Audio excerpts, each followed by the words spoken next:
Okay, so muli, salamat Sister Elisa. Sa oras na ito ay magpapatuloy po tayo ng ating pong pag-aaral muli sa aklat ng mga gawa. At tayo na sa chapter na po at verse 17. So, hopefully na sa bawat pag-aaral po natin ay meron pong natitira sa ating mga kaisipan.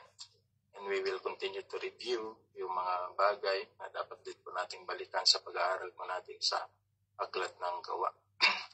So para hindi po tayo magtagal, tayo po yung manalangin.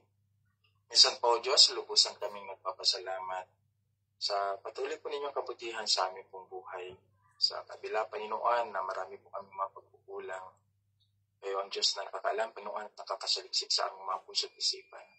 Alam niyo po ang bawat kailangan po ng bawat isa, kalakasan, Panginoon. At sa oras na ito, Panginoong Diyos, ay lubusan kami nagpapakumbaba. Lumalapit sa inyo pong harapanan, Panginoon. Humingi ng kapatawaran sa lahat ng aming pagkukulang, pagkakamali at pagkakasala. Linisin niyo po ang aming mga puso, ang aming mga isipan, Panginoon. At dalangin po na ang Espiritu nawa, ninyo ang siyang patuloy na kumilos sa buhay ng bawat isa. Patuloy na ipunawa, Panginoong Diyos, inyo pong banal na salita, Panginoon. Dahil naniniwala po kami na dito nagmumula ang aming pong lakas espiritual at sa inyo pong banal na salita lamang kami ay maaaring lumago, Panginoon.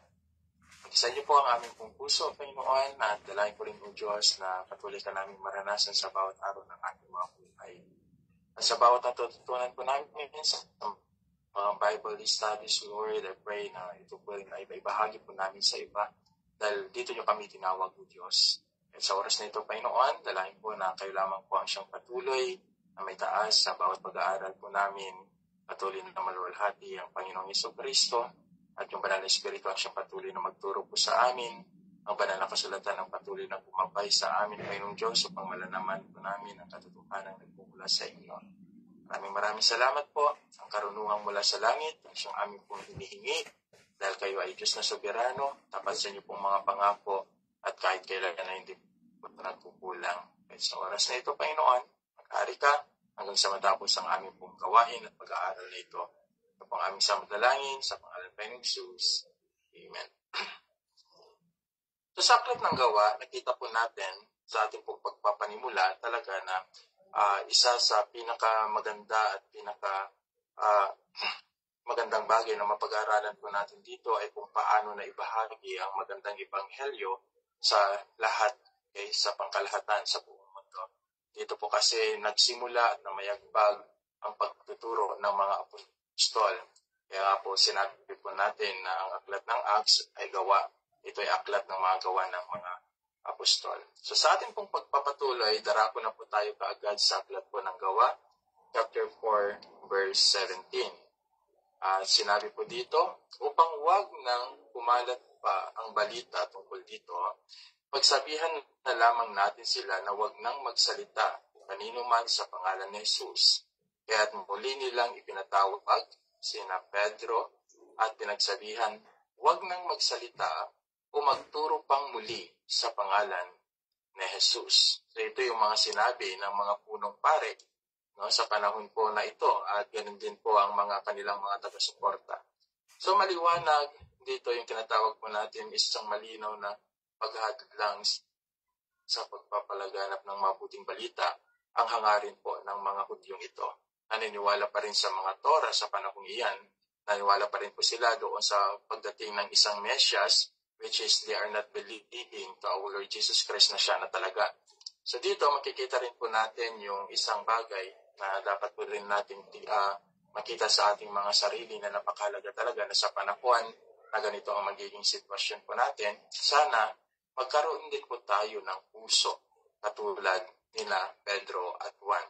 Na anuman yung gawin po ng mga nakapaligid sa kanila, majority po yung populations ng mga tao na kontra sa kanilang ipinapangaral, but they still stand firm to their faith and believe our Lord Jesus Christ to share the good news. Kaya kung papansinin niyo po talaga, katulad ng sinabi ko po sa inyo kanina, from chapter 1, chapter 2, chapter 3, chapter 4, pagdating po natin ng chapter 5, halos talaga ang focus po dito, it is the work of the Spirit and also to preach the gospel. Yun lang talaga ang pinaka-sentro nito. yung pagpapalaganap ng Ebanghelyo. Sa chapter 6, dito na mag-iiba ang ating pong mga talakayan. Kaya nga, gusto ko rin po talaga na itong chapter 3, chapter 4, and chapter 5 ay makita po natin ang kahalagan ng magandang balita, which is the gospel of our Lord Jesus Christ. Ito yung dapat talaga na maging sentro, katulad ng laging sinasabi sa inyo, yung pagpapahayag po natin. If we want to encourage people to serve the Lord, then we need to preach them the gospel of our Lord Jesus Christ. Yun lang naman talaga ang dapat po nating ibahagi sa kanila. At tulad ng sinabi ko rin, sa talatang ito, isang malinaw na paghadlang sa pagpapalaganap ng mabuting balita ang gustong gawin ng mga taong dumakip sa kanila.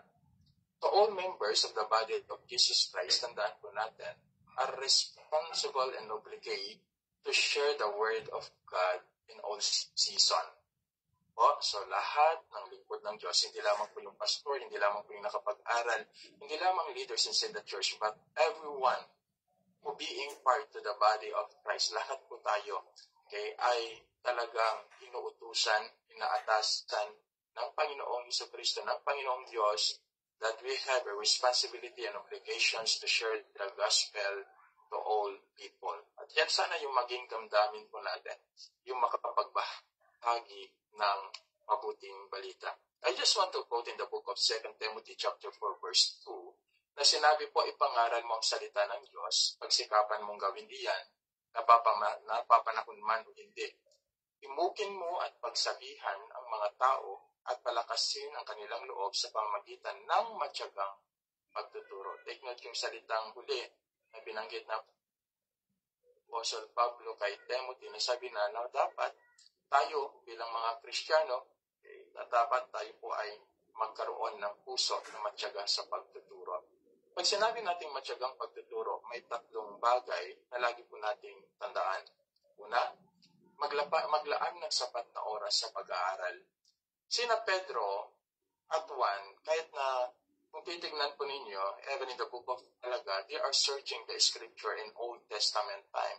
Kaya kahit hindi sila nakapag-aral ng mga secular na pag-aaral, katulad nila Gamaliel at iba pang mas Pharisees and Sadducees, mayroon po silang background. And I do believe that kasi nga, if you study in the book of John chapter 2, there is a great conversation nung tinawag sila ng ating pong Kristo. Katiyakan yun dahil sila po ay naghihintay doon sa Mesias na darating. Therefore, dahil sila ay naghihintay sa Mesias na darating, pilit nila at alam ko na mayroon silang mga background doon sa mga bagay in Old Testament na sinabi ng mga propeta. Kaya kung papansinin po ninyo, noong sila na po ay hinipo ng banal na Espiritu, natanggap nila ang banal na Espiritu, yung kapangyarihan ng banal na Espiritu, na-remind sa kanila ang lahat ng mga talata na kanilang nabasa. Kaya sa in the book of Luke, if we can study there, na sinabi nga, nabuksan ang kanilang kaisipan, ipinaunawa ng Panginoon ang kanilang ang banal na kasulatan, and then, naroon, no? So, they used and quoted some scripture in Old Testament times sa lahat ng pagpapahayag nila. Kaya kung babasahin po natin in chapter 2, chapter 3, and chapter 4, laging nagpo-quote si Apostle Pablo doon sa aklat ng awit at iba pang mga kasulatan ng propeta para mapatunayan na itong Kristong ito na ipinako nila sa krus ng Kalbaryo ay siyang Kristo na darating na tagapagligtas ng sansinukob. So, kaya sinabi ko sa inyo kanina, yung sa likitang matyagang pagtuturo, kung paano yung ginawa din ng mga lingkod ng ating pong Kristo, say mastro sa atin na dapat maglaan din tayo ng sapat na oras na pag-aaral, pagre-research, no? Sa mga katuruan po ng ating pong Panginoong Diyos. Napakasarap po yung makipagniik po tayo sa ating pong Panginoon sa pamagitan ng pag-aaral ng banal na kasulatan. That hindi po tayo too much reliable doon sa mga napapanood lang po natin because ngayon naging tamad po. Sa totoo lang po, bibigyan ko lang po ng mga practical na pan. Sa totoo lang po, ang dami na pong mga tamad na Kristiyano. Nagre-rely na lang po sila sa napapanood nila doon sa mga gadget po nila, cellphone or TV. At yun po yung nakakalungkot na isipin at mas pinapaniwalaan pa nila yung mga bagay na iyon, which is hindi pa naman nila alam kung saan nanggagaling yung mga nagpo-post ng mga ganyan. So it's much better, and I suggest, hindi ko naman sinasabi na masama ba, Pastor, yung manood. Hindi ko sinasabing masama.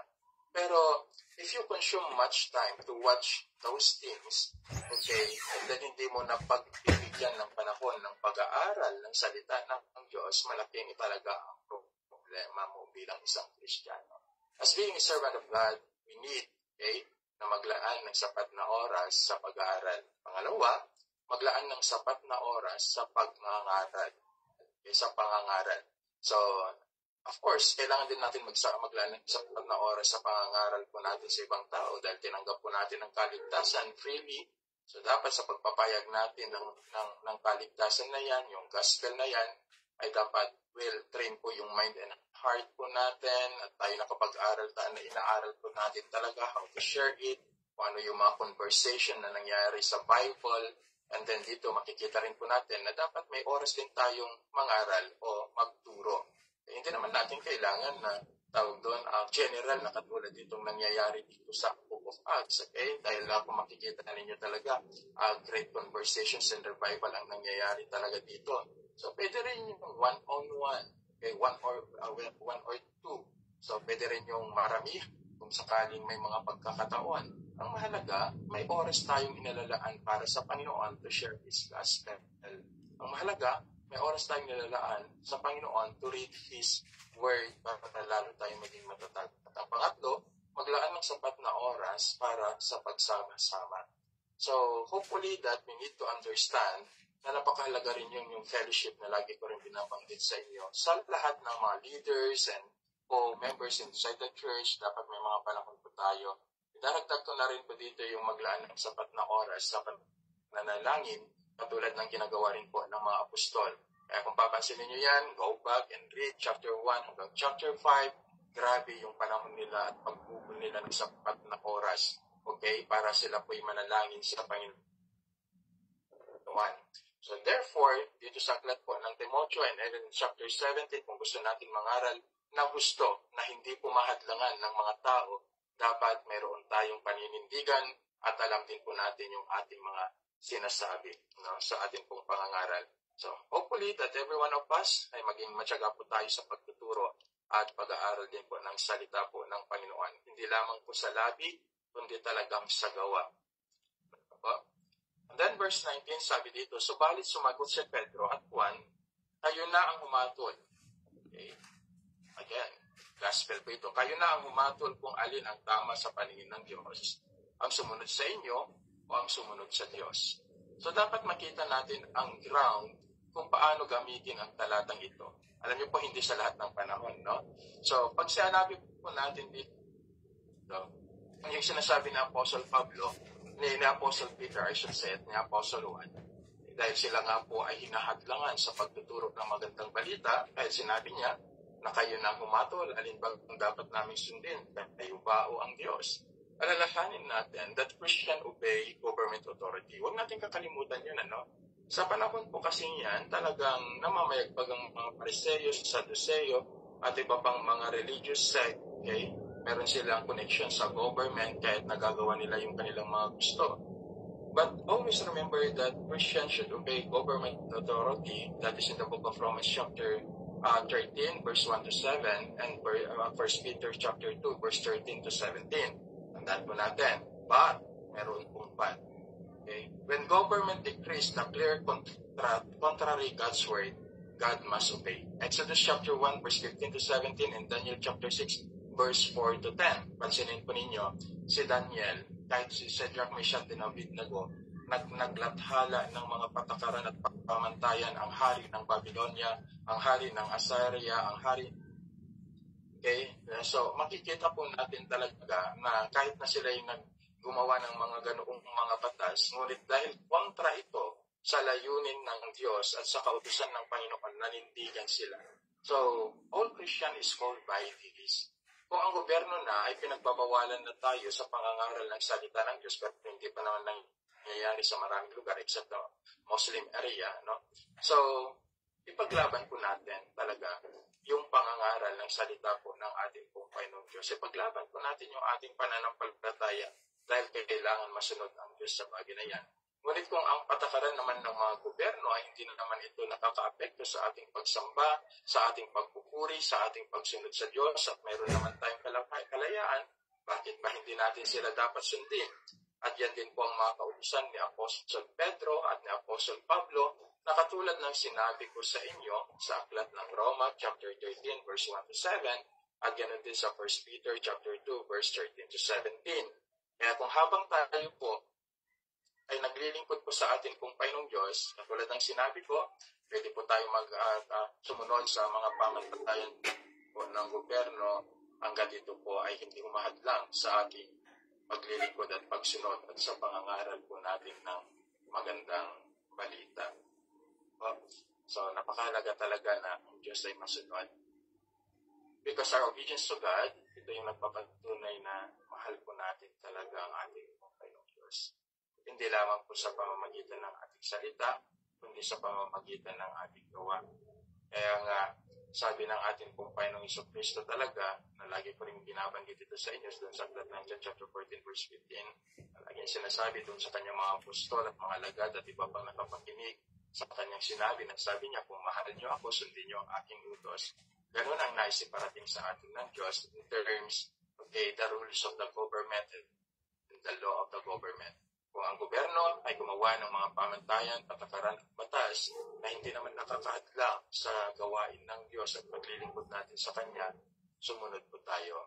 Ngunit kung ito'y nakakahadlang na at hinahadlangan na tayo sa pagpapahagi ng magandang balita at maging sa ating pagsamba, I would suggest that we need to obey God as written in the book of Exodus chapter 1 verse 15 to 17 and also in the book of Daniel chapter 6 verse 4 to 10. So verse 20, sabi dito, hindi maaaring din namin ipahayag ang aming nakita at narinig. Maliwanag yun. So this is one of the requirements again ng mga apostoleship, yung nakita nila at narinig. At ilang beses din ito na mababasa po natin dun sa aklat po ng John, 1 John. No, yung aming nakita, aming narinig, aming nakita, aming narinig. Bagaman sa ating panahon ngayon ay yung ating narinig. Pinapatunayan lamang ito ng ating pong pagbabasa sa Scripture at nararamdaman po natin yung mga bagay na nangyari ay sinulat ng mga apostol at mga propeta. So, the reality, kung ano yung ating pong nababasa doon sa banal na kasulatan, yun yung dapat po nating pahayag. Si Apostle Peter at si Apostle Juan, pinanindigan po nila talaga ang bagay na ito. This is a heart of a true servant of our Lord Jesus Christ. Yun yung puso nila. Yun yung puso nila. Yung puso nila talagang sa atin pong Panginoon Kristo bilang alipin niya ay talagang nanindigan sila kung ano ang aming nakita, ano yung aming narinig, ito yung aming babalita. So, really, that they are binibigyan po nila ng diin dito na sila ay hindi nagsisinungaling. Kaya sinabi nila na nakita nila at narinig. Ano yung mga bagay-bagay na dapat po nating gawin para magkaroon din po tayo ng puso ng isang totoong lingkod ng ating pong Panginoong Jesucristo. Bagamat hindi po natin siya nakita in literal, bagamat hindi po natin nakita rin siya literal na napako sa krus ng Kalbaryo, hindi natin nakita na siya nag-ascend sa heaven, but if we believe to the Holy Scripture, parang ganun na rin nga. No? At yung mga bagay na ating narinig, ito naman yung mga katuruan ng mga banal ng mga dakilang apostol ng ating pong Panginoon Jesucristo na dapat din nating ibahagi sa iba. So paano nga ba tayo magkakaroon ng puso ng isang totoong lingkod ng ating pong Panginoon Jesucristo? Unang-una, we need to stand for the truth. Maulit na naman ito. Kailangan po nating tumaya doon sa katotohanan. And then, kailangan din tayo, si Apostle John, sina Apostle Peter, they stand for the truth, they live for the truth, dahil ang ating pong Panginoon Jesucristo, they believe that He is the truth, as written in the book of John, chapter 8. So, kailangan natin tumayo doon sa katotohanan, mabuhay sa katotohanan, dahil alam po natin ng Panginoon Jesucristo ay siya ang katotohanan, dahil siya ang pinaglilingkuran po natin, kailangan po nating manindigan sa bagay na yan. Okay. So, si Apostle Peter at si Apostle John, they are willing to suffer because of truth, dahil sa katotohanan, dahil sa ating pong Panginoong Jesucristo. They are willing to endure for the truth. Okay? They are willing to be persecuted for the truth. They are willing to fight in any battle for the sake of truth. So napakaganda, no? Na dahil alam naman natin ang ating pong Panginoong Kristo, yung kanyang sinabi na dapat yung makilala ang katotohanan at ang katotohanan ay magpapalaya sa inyo at ang katotohanan na yan ay si Kristo. Hindi ko alam kung ilang beses ko na rin itong na-quote sa inyo na ginagamit ito po ng marami, which is they interpret, no? Lagi na lang sila, huwag kang magsisinungaling kasi yung katotohanan talaga magpapalaya sa inyo. Lagi nilang ginagamit yung mga ganong mga terminolohiya. But if you study the context, si Jesus Christ ang sabi niya, kailangan yung makakilala ang katotohanan at ang katotohanan ay magpapalaya sa inyo. So, ang nais niyang sabihin, kailangan niyo akong makilala dahil ako ang katotohanan at ako lamang ang pwedeng magpalaya sa inyo. So, therefore, every one of us, if we know Jesus Christ, the true sons of God, siya lang po ang pwedeng magpalaya sa atin sa lahat ng tali ng kasalanan. Siya lamang po ang pwedeng magpalaya sa atin mula doon sa tali at pagkabihag at pagkaalipin po natin sa kasalanan. I'm not saying na may freedom tayo na gumawa ng masama. I'm saying na yung kapangyarihan, yung penalty ng kasalanan, malaya na tayo because of our Lord Jesus Christ. Same as true, ito yung sinasabi ni Apostle Peter at ni Apostle John na dapat, sabi niya, makilala ninyo ang katotohanan. So they are willing to endure, they are willing to be persecuted, they are willing to fight any kinds of battle for the sake of truth dahil sila po ay nakakilala sa Panginoong Jesucristo. At ito'y panawagan po sa atin bilang mga lingkod ng Diyos na dapat tayo rin po ay tumayo sa katotohanan. Always remember this, my brothers and sisters in Christ. Tolerating wrong teaching is wrong at all. So, tinotolerate po natin yung maling katuruan, mali pa rin yun.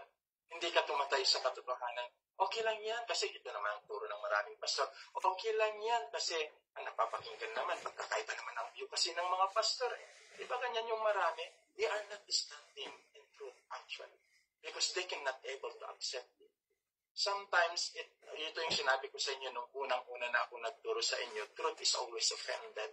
At yun naman yung totoo na-offend tayo dun sa katotohanan at masasaktan talaga yung isang taong nakakarinig sa katotohanan. Kaysa naman itotolerate mo yung maling katuruan na mayroon na siya, itotolerate mo natin yung mga bagay na kung saan, sabi nila, respect. Yun ang masakit minsan. Ako naman, I respect the person, but I will never respect at all their teaching kung alam kong mali. Kaya dapat pag mali ang turo at nalalaman natin yung katotohanan, stand firm.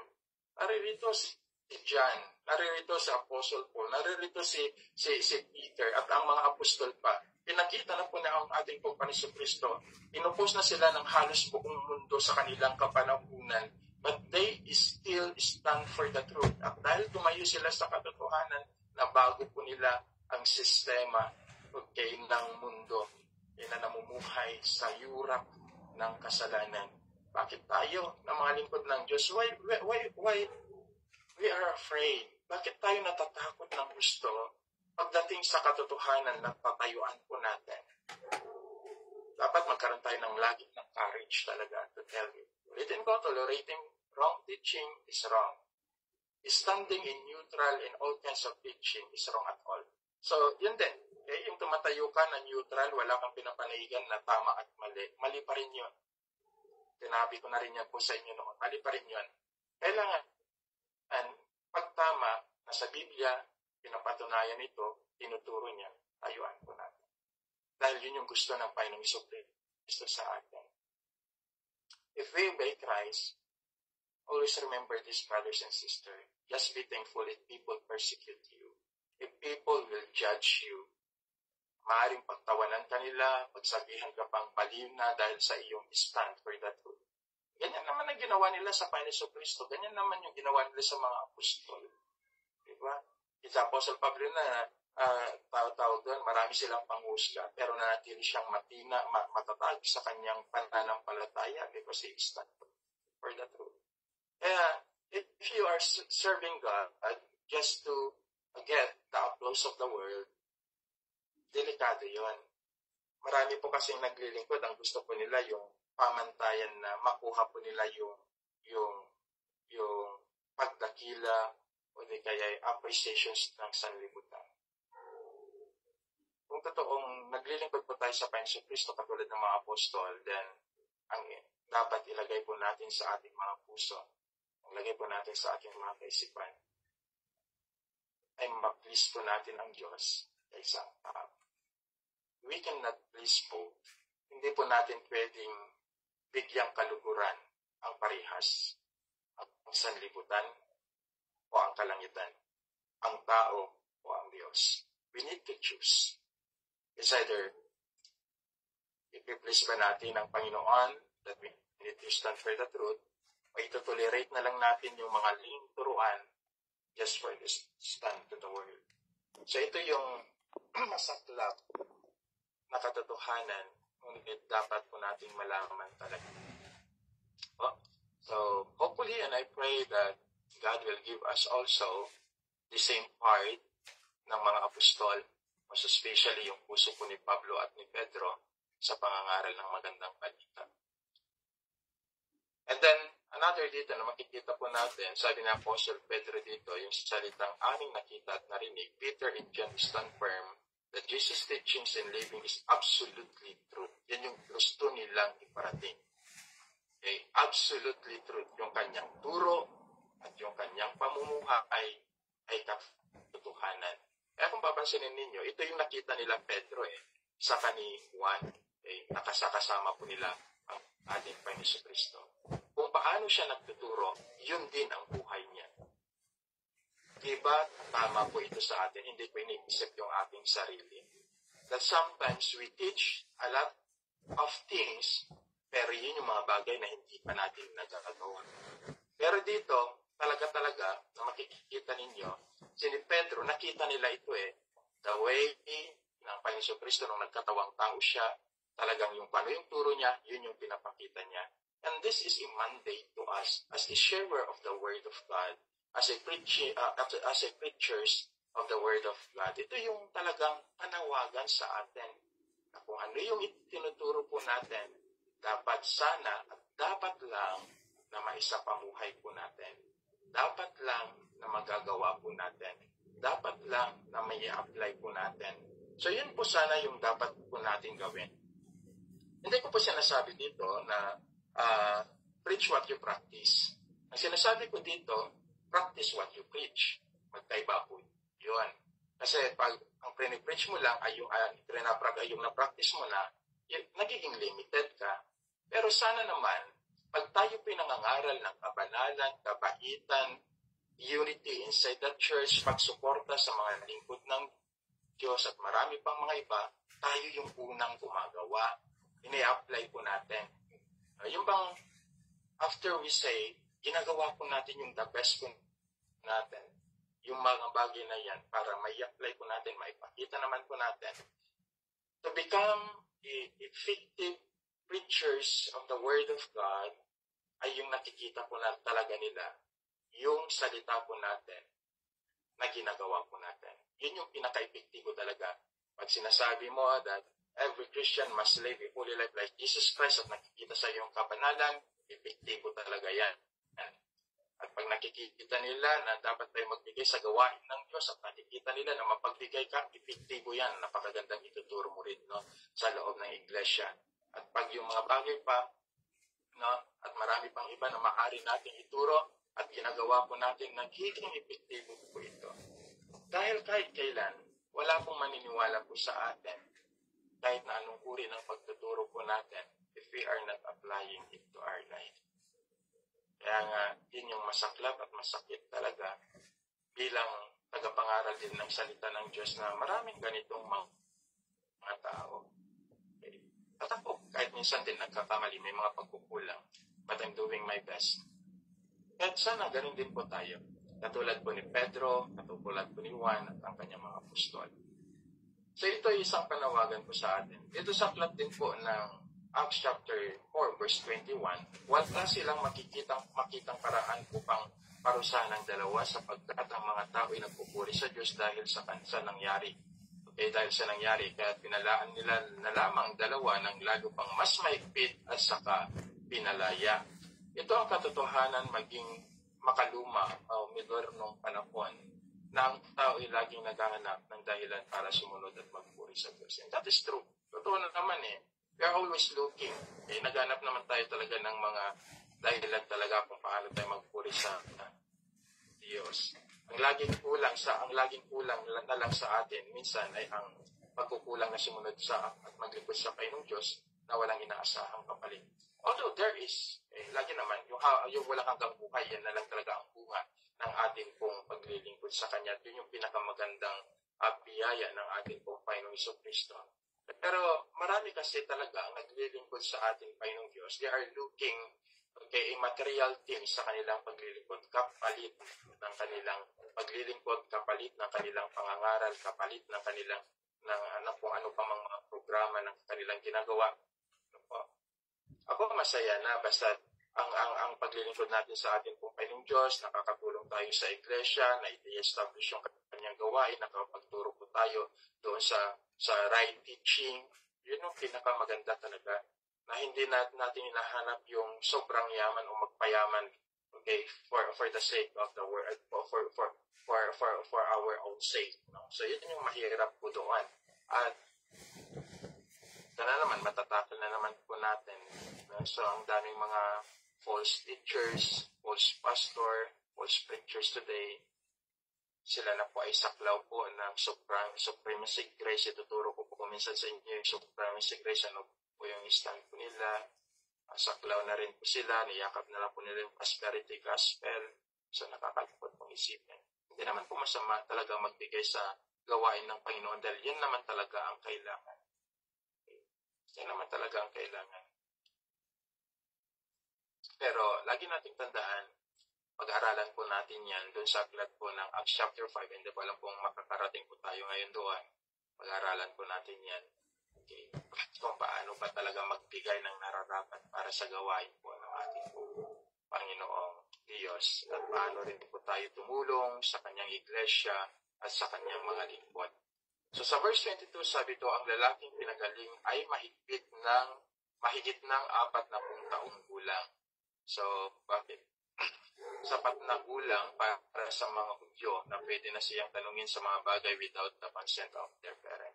Pag sinabing 40 taong gulang talaga, hindi na nakailangan. Pag tinawag sa Sanhedrin, ang isang Hudyo noon, pag hindi pa siya umabot sa ganyang edad, kailangan pa rin po yung kanilang mga magulang. Ngunit kung naabot niya ng kanyang edad, na yan, hindi na kailangan. Hindi na nila kakailanganin yung mga idea o yung mga pagpapatunay pa ng kanilang mga magulang. So, nung gumawa ng miracle si Pedro at si Juan sa lalaking ito na mayroon ng 40 gulang, wala na talagang maipaparatang pa ang mga Hudyo. Hindi na pwede silang magsinungaling kasi mismo ang kanilang pinagaling ay nagpuri sa ating pong Panginoong Diyos sa kanilang naranasan.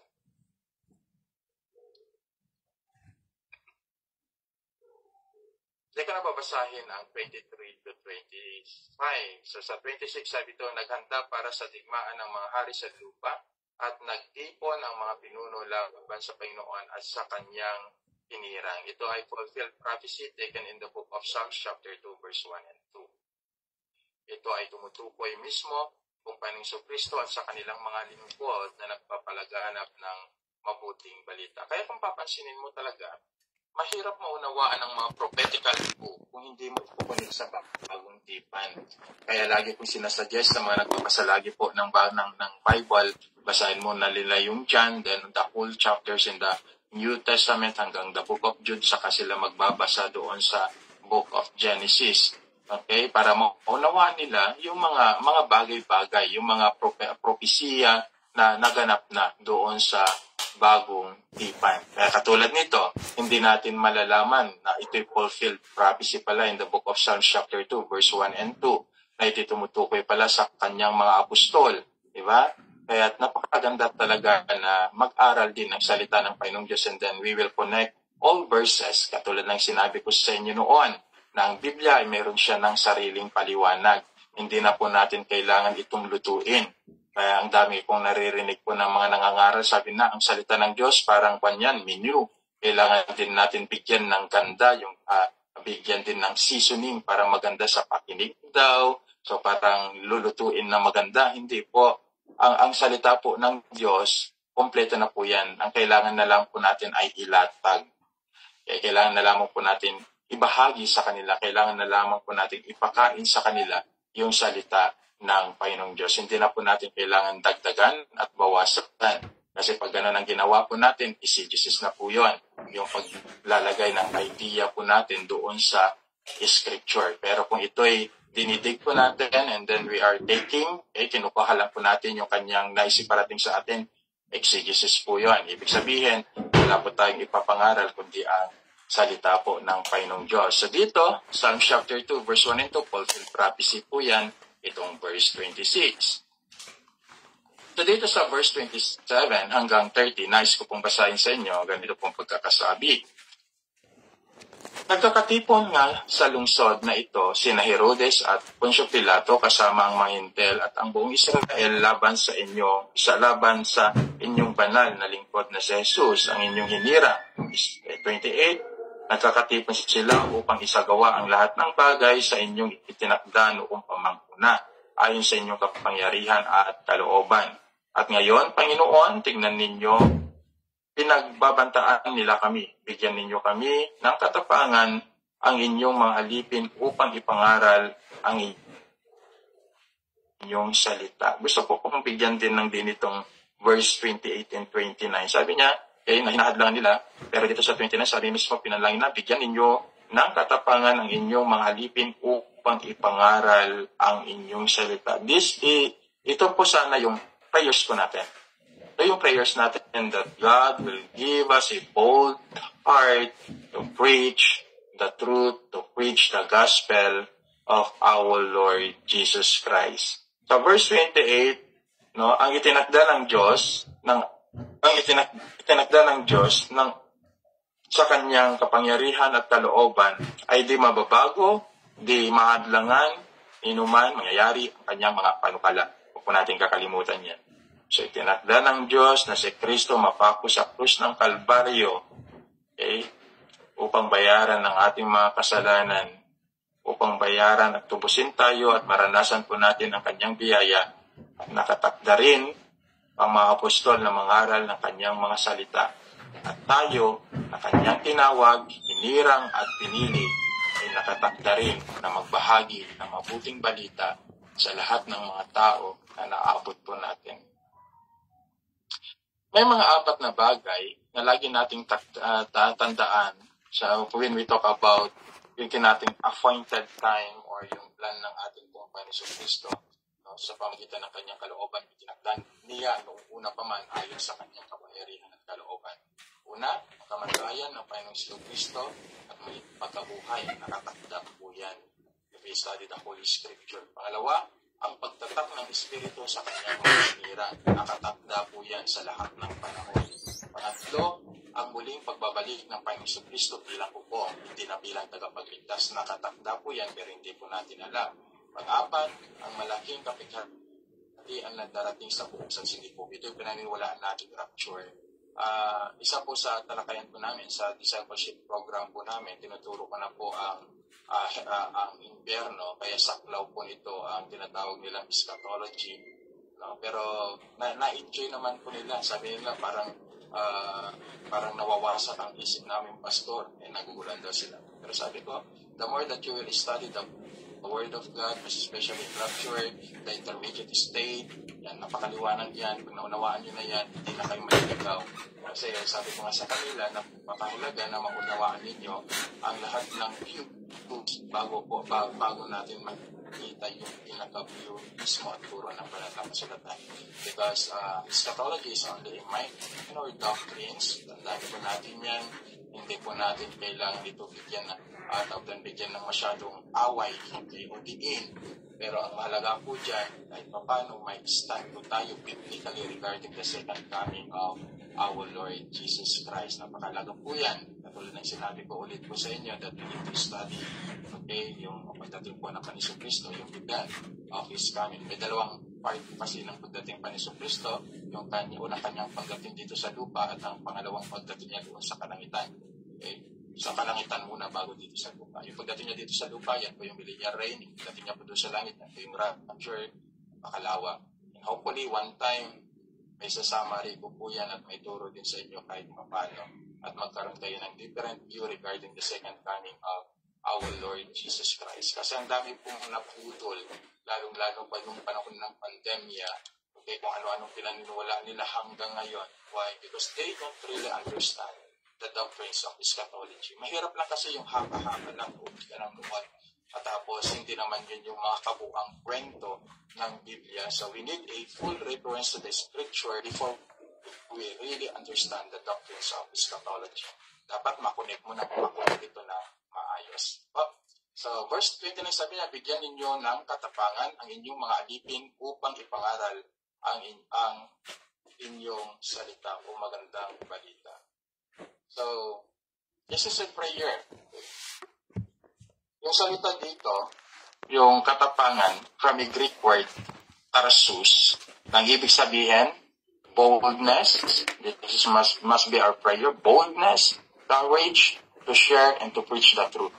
So, yun yung panalangin kasi mismo ng mga apostol. At ito rin yung panalangin ko talaga lagi. Sa totoo lang, matagal na rin po ako mga pastor, matagal na rin po ako naglilingkod sa ating pong Panginoong Diyos. May mga pagkakataon din na may mga pagkakataon din na nararamdaman ko rin yung takot kasi maraming beses na rin po akong napahiya. Pero thank God, no, yung courage pa rin na binibigay niya talaga na kahit na ganoon yung mga nangyayaring mga senaryo, patuloy pa rin po tayo sa pagbabahagi ng salita. Kaya hindi mo talaga maiiwasan na may mga taong magagalit sa iyo, may mga tao na magda-down sa iyo, may mga tao na babastusin ka dahil meron silang ibang pananaw at pinaniniwalaang sekta o di kaya sila walang Diyos na kinikilala. So may mga ganyan talaga. Pero if we pray boldness, hanggang ngayon ito ay lalo ko pang hopefully that you are also praying to the Lord. From the word Tarsus na sabi doon, that we need to pray boldness, courage, to share and to preach the truth. Salitang Tarsus po yan. Boldness and courage. God will give us a heart na mapuspos po ng boldness and courage, yung katapangan talaga na nagmumula sa Panginoon. Yung hindi tayo natatakot, hindi tayo nahiya, hindi tayo nag-aalinlangan. Ilan po sa inyo nakakaramdam nun pag nag-share ng gospel na para kang nahihiya, takot na takot ka. Ang lagi ko na lang iniisip minsan, pag ako nag-share, para matanggal yung hiya ko, sabi ko sa aking sarili, hindi ko kahiya ito dahil ayaw kong ikahiyarin naman ako ng Panginoon Kristo pagdating ng araw. Hindi dapat ako matakot dito dahil nangako naman ang Diyos na bibigyan ako ng espiritu ng katapangan. So yun na lang, bumabalik na lang po ako doon sa mga verses para mapatibay yung akin pong kalooban. No? So hopefully, God po kayo na nakikipart po ng Bible studies na ito, bigyan po kayo ng puso na hindi natatakot, hindi nahiya, hindi nag-aalinlangan para ibahagi ang salita po ng Panginoong Diyos. Hindi nangangamba at higit sa lahat ay hindi nahadlangan. May mga pagkakataon kasi maaari tayong mahadlangan sa mga panahon na yan. Okay? Sa panahon, oras, at marami pang iba. No? So hopefully, tayo po bilang lingkod ng Diyos, katulad ng pinag-aralan natin kaninang introduction, wala po tayong pinipiring panahon, oras, tao, maibahagi lamang po natin ang salita ng Diyos sa lahat. So, pag may pagkakataon to share the Word of God, nasa ang lugar ka man, then share it. Malay mo, yung isang tao pa lang yan, maghihikahus na, hinan mo pa ng salita ng Diyos, doon lang siya nakapakinig ng magandang balita, at doon lang talaga, so, nagamit ka pa ng Panginoon para ang taong yan ay maabot. So, yan po yung lagi nating tandaan na yung obligations and responsibility po natin as being believers is to be used by God para matawag pa ang mga kanyang hinirang, okay, at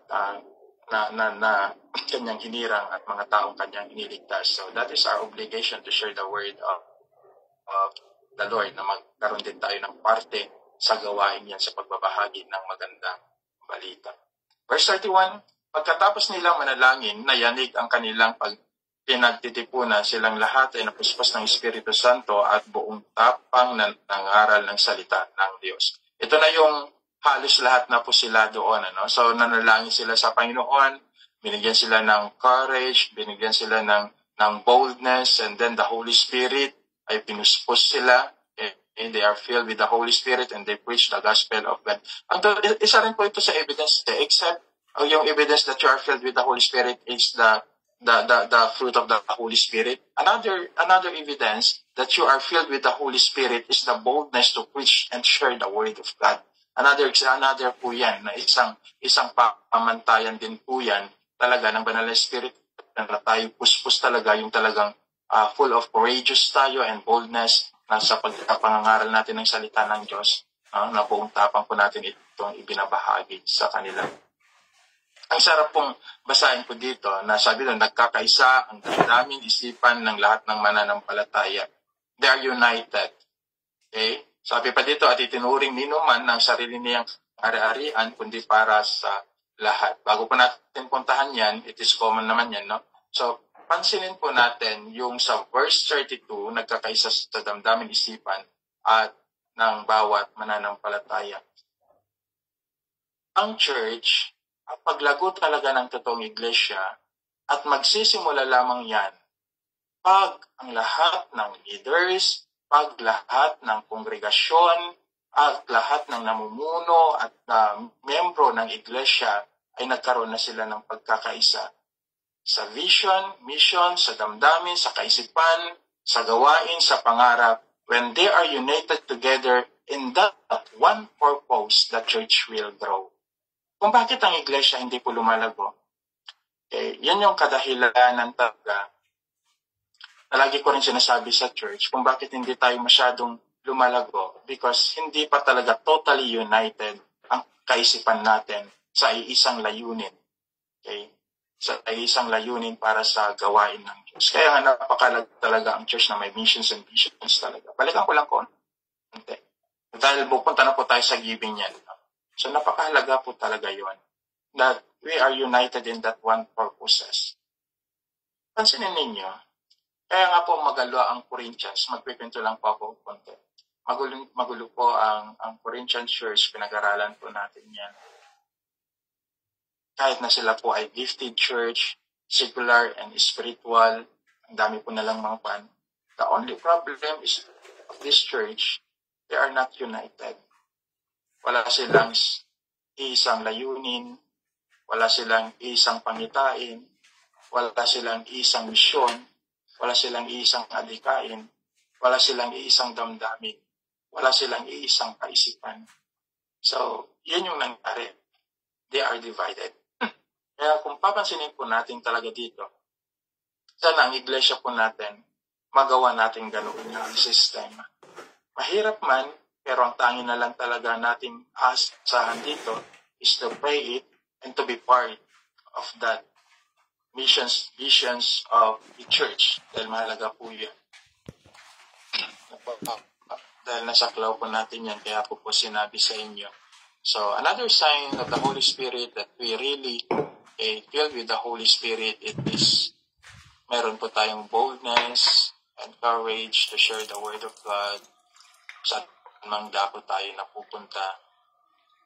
Po.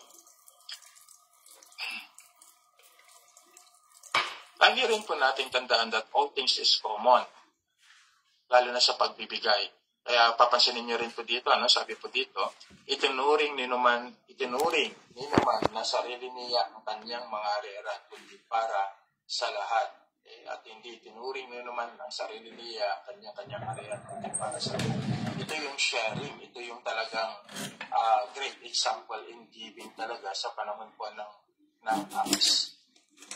Maganda pag magawa pa rin ito sa panahon po natin, Pero maaari siguro may nakagagawa. Hindi lang siguro natin pero I do believe na talagang mayroong hinihipo ang Panginoon Diyos that they can able to give everything for the sake of ministry. Naniwala po na mayroong ganitong mga tao pa rin na hinuhipo ng isang kanilang mga puso.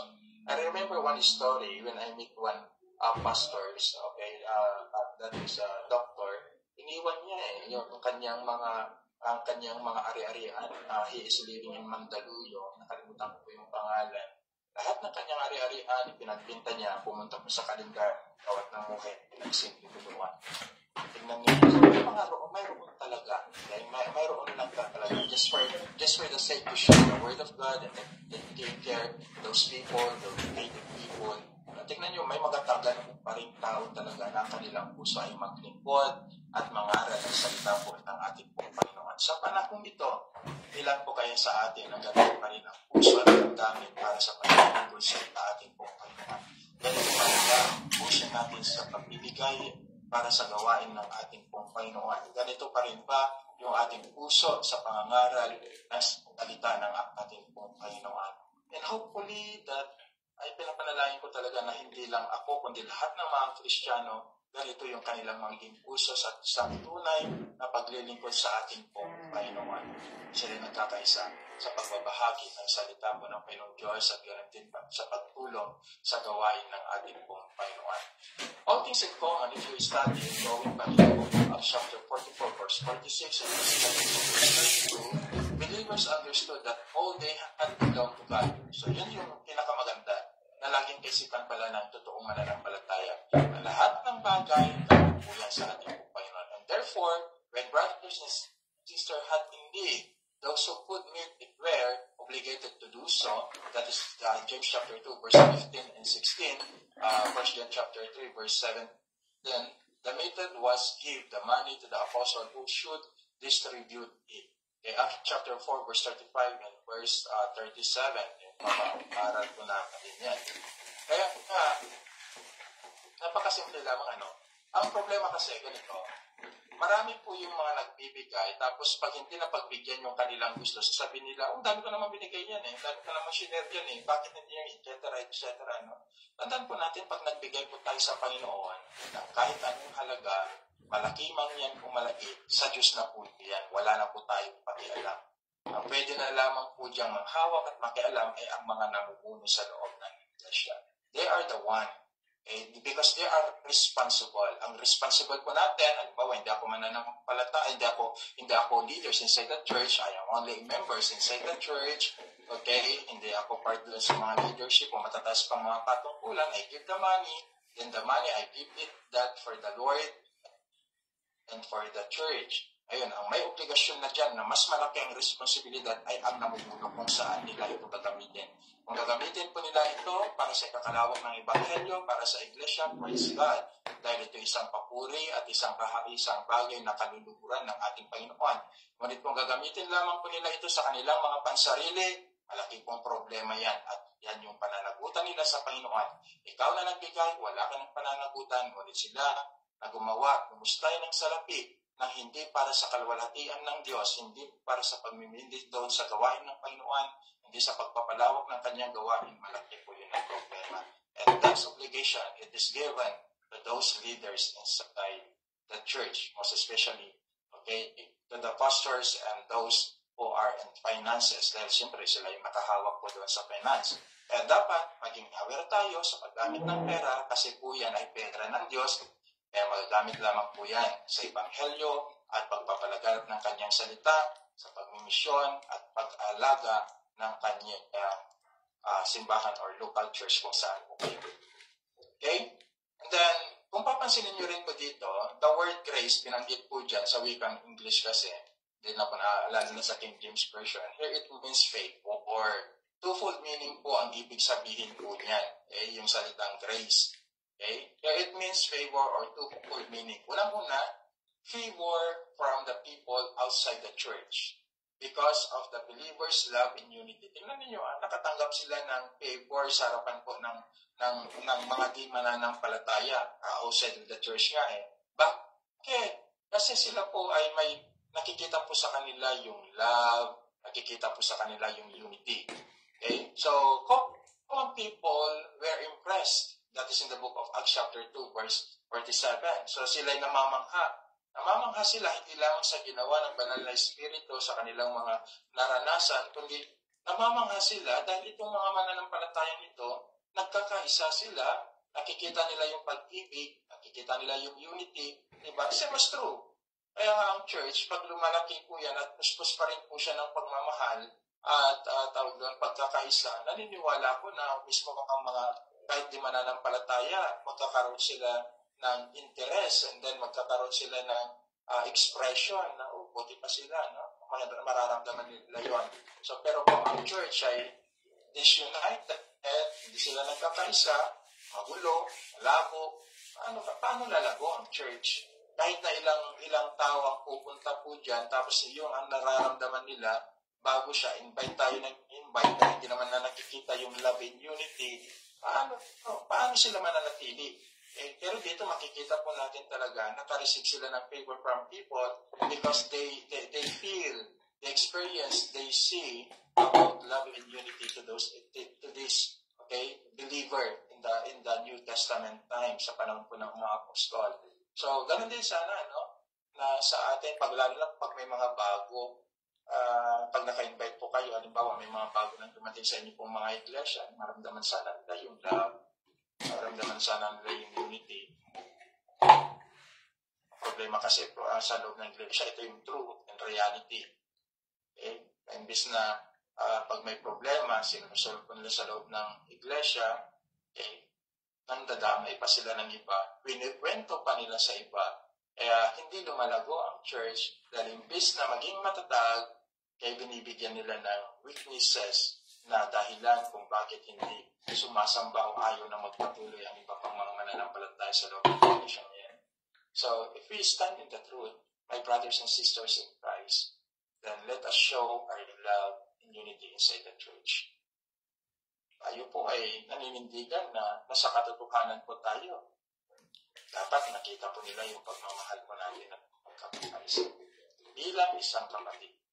Praying that the New Life Christian Fellowship Globalization, di man ngayon, kasi darating sanang panahon, ito yung maranasan ng bawat pumapasok sa iglesia o sa organisasyon ito, that mayroong pagmamahal. Hindi lamang po dyan sa inyo, kundi sa lahat ng magiging branches nito sa buong mundo, sa buong Pilipinas, sa buong mundo. So, hopefully that maramdaman po nila yung pagmamahal at pagkakaisa at yung pangangaral po natin ng puspos ng katotohanan.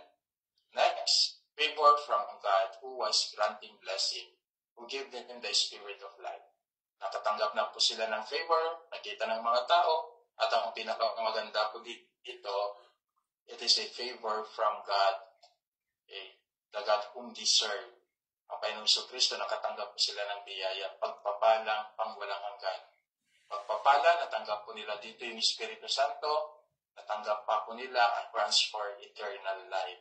So yung salitang grace po dito, ulitin ko na meaning, magkaiba po doon sa meaning po doon sa aklat po ng 2 Corinthians, ang means po dito, favor. So mayroon po silang natanggap na favor mula doon sa mga tao sa labas na di mananampalataya at higit sa lahat sa atin po, Panginoong Diyos. Verse 34, walang kinakapos sa kanila sapagkat ipinagbili nila ang kanilang ari-arian, lupa, bahay at pinagbilhan at ang pinagbilhan ay pinagkatiwala nila sa apostol. Ito yung sinasabi ko sa inyo kanina. Ipinamahagi naman iyon sa pangailangan ng bawat isa. Sa panahon kasi ito, wala pa naman kasi mga church building, kaya ang kanilang sinusuportahan na lamang po dito ay yung mga mahirap at yung pagmimisyon. Kaya they're preaching the gospel of Christ talagang hanggang sa nakaabot na ito sa iba't ibang panig po ng mundo. So ganon sila eager to help the ministry of the Lord Jesus Christ na kanyang pinagkatiwala sa mga apostol at sila tumulong mismo sa mga apostol para may bahagi ang magandang balita. Ito ang nangyayari sa mga iglesia ng Diyos kung mapupuspos ng pag-ibig at pagkakaisa, pagkakunawaan at pagpapasako ang salita ng Diyos. So kung ganito yung laging ginagawa po natin, ang iglesia po na pinakatayuan po natin, ang local church na mayroon po tayo, I will assure na ma-fulfill po ito ng understanding, love, unity, and of course submission and trust to each other. Napakalaga po yan. No? And then, walang kinakapos sa kanila. Both material and spiritual blessing or material or spiritual needs ay ipinagkaloob sa kanila ng ating Panginoon. Bakit? Mayroon na silang both heart to share the Word of God, courageous heart to share the Word of God, and then they are willing also to participate kasama ng mga apostol, kahit na kanilang mga ani-rean, ibinigay na po nila at itinulong po nila sa iglesia para lang mapalaganap ang mabuting balita. So ano pa? No? So makikita mo talaga this church, okay? Ito talaga yung great example. Ito yung namamayagpag talaga. Noong panahon na yan, makikita po natin, sila po yung good example. Kaya naniwala ako, pag-biblical lang talaga yung pag-uusapan po natin at ito yung nasusundan ng mga iglesia ngayon. Siguro lahat ng Kristyanismo may pagkakaisa. Ang daming mga religion, ang daming mga sect.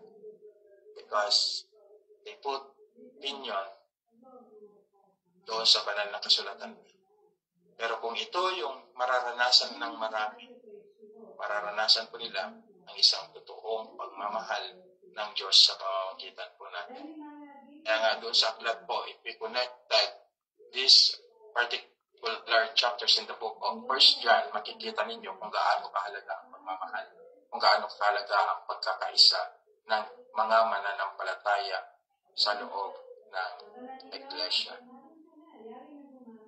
Last two verse, nababasahin ko, sabi doon, ganon ang ginawa ni Jose. Ito, may example po natin ito doon sa aklat po ng Acts chapter 5. So, hindi po natin tatapusin po na lamang po ito and then I will close in prayer. Po. Sabi doon, ganoon ang ginawa ni Jose, isang Levitang taga Cyprus na tinatawag ang mga apostol na Bernabe na ang ibig sabihin anak ng pagpapalakas loob. Pinagbiling niya kanyang bukid at ipinagkatiwala sa mga apostol ang pinagbilahan. Kay Baitos, sa ginawa ni Ananias at Sapphira sa aklat ng Gawa, chapter 5. Kaya yan may pag-aaralan po natin sa ipinagkatiwala sa mga apostol ang pinagbilahan. Another principle of giving. Kung nagbibigay tayo, o nagbibigay ka sa iglesia, ito ay nasa pamumuno na ng mga matataas na katungkulan, katulad ng sinabi ko sa inyo kanina, na nasa iglesia. Ang ating salaping ibinigay sa gawain ng Diyos ay nasa kanila na ang kapangyarihan at pagpapasya kung saan dapat ito gamitin para sa ikalalagto at ikalalagaan ng salita ng Diyos. Okay? At ng iglesia ng Diyos. Okay? Eh, yung lagi po nating tandaan, when we give help para po sa gawain po ng ating Panginoon. Mga pagkakaraniwan kung saan napupunta ang tulong ng sinuman, sinaunang iglesia o sige. Mga pagkakaraniwan kung saan napupunta ang tulong ng sinaunang iglesia. Sinaunang iglesia po pagpapalaganap ng ebanghelyo sa iba't ibang lugar. Mahalaga po ito. Pwede po nating i-apply ito sa ating kapanahunan. Pagtulong sa mga balo at mga natirang, pagtulong sa mga balo, nakapatiran na nangangailangan, pwede pa rin po. May mga iglesia pa rin gumagawa ito. Ibig sabihin, ito po ay sinasabi rin po ng Apostle Pablo sa aklat ng 1 Corinthians chapter 16 and also in the book of Titus. Itong sinasabi dito mga balo, hindi po yung hindi po yung mga yang. Ito na po yung mga matatanda, wala nang kakayahang magtrabaho. Sila po yung mga balo na wala ng mga anak, walang anak, kaya wala ng asawa. So sila po yung pwedeng tulungan ng iglesia. Mayroon pong crown, mayroon pong mga pamantayan. Tulong sa mga lingkod ng Diyos sa pagpangangaral para sa gawain ng pangangaral. Actually, if you want to study these particular verses, just read in the book of 2 Corinthians chapter 8 and chapter 9 and also in the book of Philippians, maunawaan ninyo na talagang tinutulungan ang tagapangaral ng salita ng Diyos. Kahit sa aspeto niyong tignan. Kahit saan yung tayo aspetong tignan talaga, may mga tumutulong po dito. Even our Lord Jesus Christ in the book of Luke chapter 8, makikita nyo rin doon na may mga babae tumulong sa kanya. Bakit? Ang pangangaral po kasi sa likod ng ating Panginoon ay yun napakahalaga. Ang focus po nila is to share the word of God. Of course, doon sila, wala silang mga pinakita. So we need to support them just to share the word of God. So ganyan yung panahon po ni Apostle Pablo. Kaya naman, meron mga reklamo taga-Corinto noon kahit sinabi niya na she is becoming a leader. Bakit marireklamo siya mga 1 Corinthians? Kaya ang ginawa niya, nagtrabaho siya. Pero nung kasama niya na ang mga Philippines Church saka yung Macedonian Church, siya fully supported. Kaya dapat makita niyo yun. Kaya minsan ginagamit na si Pablo nga, tent maker na, dapat magtrabaho. Alam niyo pa, if you want to, that the pastor will fully study to the word of God and he preach the truth, alam niyo po, masakit itong matanggap po ng karamihan, pero if you study totally how to support the church, kasali po yan ng pastor po ninyo. Kasali po yung mga pastors ng local churches, dahil yan po talaga yung kanilang gawain. Tapos sasabihin nila, wala namang ginagawa ng aming pumakas, hindi naman siya nakapagturo ng maayos. Baka ang pastor exhausted na kasi ang dami niyang mga ginagawa pero hindi pa rin natutulungan ng iglesia. This is a burden inside that church today na hindi po nila maunawaan hanggang ngayon, lalo na sa mga ibang mga miyembro ng mga iglesia na hindi nakakaunawa. No? So, do you think na ang Diyos natin na pinaglilingkuran, magiging masaya siya na nakakatulong tayo sa ibang pastor but we cannot support our own pastor? Diba? Yan yung sinasabi ko rin minsan doon sa church namin. Sabi ko na sana panahon na rin na makita rin natin yung needs. Hindi ko naman liniliteral, yung needs, yung needs talaga. Kahit sa ganitong mga kaparaanan, dapat makita rin po sana natin na bilang part ng local church and part ng body of Christ, makita po natin yung responsibilidad po natin. Alam niyo po, marami pong mga gift na ibinigay sa loob ng iglesia pero ayaw po kasing tanggapin ng marami. Tinuro ko na rin sa aklat ng Romans chapter 12. Kung ito lamang itong mga gift na ito, yung pagbibigay, pagsuporta, pananampalataya, pag-ibig, pag-exhort, pagtuturo, kung ma-dedicate lang ito ng maayos sa loob ng iglesia, buhay ang iglesia. It is not about the quantity. It is the quality of believers inside the church para ang iglesia ay magkaroon ng pagkakaisa.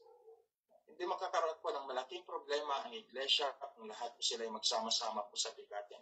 Ang nagiging problema po kasi sa loob ng iglesia, ipinipasan po natin ang bigatin. But to make it light, yung bigatin na yan, magkaisa po tayo sa pagtulong-tulong, makikita po ninyo, katulad po, makikita po ninyo yung bunga na nagiging mas magaan kasi lahat po nakikipagpasan sa bigatin ng iglesia. Okay? So, yun po yung nais ko pong iparating sa inyo. So, sa atin, bilang mga mananampalataya, dito na po ako magtatapos. And then, yung question and answers nyo na po, yung may prayer, ikaw nyo na lang po sa susunod kasi umaga po. I have a meeting also again tomorrow. Okay? Hopefully na nagkaroon din po ng magandang mensahe para sa inyo. Ang mensahe nito, ang pag-aaral natin ito, nagkaroon po ng pagpapalakas loob sa inyo. Dahil yun naman po panalangin ko talaga. Yun po naman panalangin ko talaga. So, sa chapter 5, pag-aaralan po natin, dito natin i-expose ang giving. Okay, yung mga ginawa ni Ananias sa pera, lalo na sa verse 26, kung mabasahin po natin dito, patungkol pa rin po ito sa pagpapalagana at pagpapahayag ng salita ng Diyos kung paano sila lumago. Kasi pagkatapos natin ito, darako na po tayo sa chapter 6, ibang talakayan na po yan hanggang chapter 8. Pagkatapos po natin mapag-aralan ang chapter 8, sa pagkatawag po ni Apostle Pablo, ang maiba na lamang po yan ay yung chapter 12, yung ginawa po ni Herodes, and then pagkatapos po niyan, the missionary journey ni Apostle Pablo ang missionary journey niya, pipiliin lang po natin yung mga verses, kasi yun naman talagang dapat saan siya napunta, parang Bible atlas po tayo. Pag nasa missionary journey na po tayo na Apostle Pablo, isa-isahin po natin anong lugar siya napupunta sa first journey niya, sa second missionary journey niya, sa third missionary journey niya. So, yun yung pag-aaralan po natin. Okay? Sa buhay po ni Apostle Pablo after na siya po ay na-convert sa chapter 9. So, ulitin ko, hanggang chapter 5 po, talagang halos isa po ang pinaka-main topic po dito. Filled with the Holy Spirit, courage to preach the Word of God, Okay, exalting the name of Jesus Christ, and then giving. Yan po talaga yung mapag-aaralan po natin. And then how the church grow sa panahong ito from chapter 1 hanggang chapter 5. Kasi pagkatapos po nito, pagmimisyon na lahat. Okay, nandiyan na si Philippine, chapter 8, nandiyan na rin yung pagpatay sa kay Stephen in chapter 7, pagpili pa ng mga ilang mga lingkod ng Panginoong Diyos in chapter 6, and then sa kasaysayan na po ng pagmimisyon ni Apostle Pablo. Tayo pong lahat ay manalangin. Panginoon, lubusan kaming nagpapasalamat sa kabutihan niyo po sa aming pong buhay. Salamat Panginoon Diyos sa inyo pong mensahe sa Acts chapter 4. Natapos na rin po namin ito sa 2 sessions po namin ng pag-aaral. At kami na po idarako sa Acts chapter 5, Panginoon, na kung saan magtatapos na rin po ang pag-aaral po namin sa patungkol sa pagpapahayag ng iyong salita, pagpuspos ng banal na Espiritu, gawain sa loob ng iglesia, at ganun din Panginoon sa pagbibigay. Lord, I pray na lahat ng ito ay magampanan din po namin. Alam po namin na lahat po kami ay mayroon pong kakulangan, Panginoon, kaya nga po kami nagsusumamo sa inyo, katulad din po ng panalangin ng iglesyang ito. Bigyan niyo kami ng pusong mapagbigay para po sa inyong gawain. Bigyan niyo kami ng puso at kaisipang maunawain para po sa inyong mga salita. Bigyan niyo kami ng puso, Panginoon, na full of courage and full of boldness to share and to preach your word, Father God. At higit sa lahat, Panginoon, dalangin ko po na makita sa amin ang kapuspusan ng iyong pong banal na Espiritu sa pamamagitan ng kanyang bunga, sa pamamagitan ng kanyang biyaya, sa pamamagitan, Panginoong Diyos, ng kapangyarihan ng pagpapahayag ng iyong mga salita. Salamat, Panginoon, sa kalawanagan. Panginoon, pagpalain niyo po ang New Life Christian Fellowship, ang globalisal, ang kanilang pong butihing pastora, continue to bless, ang kanyang pong pamulok, Panginoon, ganoon din, Panginoon Diyos, ang mga nasa finance, Panginoon, at ganoon din sa lahat ng leaders, sa lahat ng tumatayo, Panginoong Diyos. I pray that continue to use them, bigyan niyo po sila ng pusong mapagkumbaba, bigyan niyo po sila ng pusong mapagbigay, bigyan niyo po sila ng puso na full of courage din, Panginoon, and boldness to share your word, walang takot, hindi po sila nahiya, laging may tapang, at laging mayroon pong eagerness to win soul para po sa inyo pong kapurihan. Ama, alam po namin ang naging istorya, Panginoong Diyos, ng New Life, but I pray, Lord, dahil ikaw, Panginoong Diyos, ang Diyos ng buhay namin pinaglilingkuran, kami pinanatiling tumayo sa katotohanan. Naniniwala po kami, Panginoong Diyos, na sa lahat ng inyong mga tinawag at hinirang na naging membro na ng iglesyang ito ay ibabalik niyo po sila, Panginoon. Ganun din, Panginoong Diyos, sa mga tao na sumusuporta sa gawain ito. We do believe, Father God, na kayo po ang kikilos, Panginoon. At ganun pa, marami pang mga kaluluwa na mabibigyan po nila at kasama po nilang maglilingkod. Lord, palaguin niyo po muli ang New Life Christian Fellowship Globalization sa pamamagitan ng iyong kapangyarihan lamang. At kayo, Panginoong Diyos, ay gamitin niyo po sila, lahat ng mga leaders po nila, sa kakalawak ng iyong pong gawain. Magkaroon nawa isang pangitain, magkaroon po sila ng isang burden, magkaroon po sila ng isang visions and missions para sa ganun, Panginoon, ay lalong maging matatag ang iyong pong gawain, Panginoon Diyos, sa Israel. Pagpalain niyo po, Panginoon, ang lahat po ng nagagamit din po sa Bible studies na ito, ganun din, Panginoon Diyos, sa lahat ng umatin sa Bible studies na ito, o sa lahat ng kanilang mga natututunan, Panginoon, ay patuloy rin po nilang may apply sa kanilang buhay, patuloy rin po nilang i-share, ituro ito sa mga nag-aaral pa at nais mag-aral ng iyong banal na salita. Salamat, Panginoon, sa pagmamahal, sa pag-ibig, sa inyo lamang po ang kapurihan, at kayo lamang po ang pupurihin po namin ngayon at magpakailanman. Ito po ang aming samadalangin sa pangalan ng Jesus. Amen and amen. God bless po sa inyong lahat. And permission to live na rin po ako.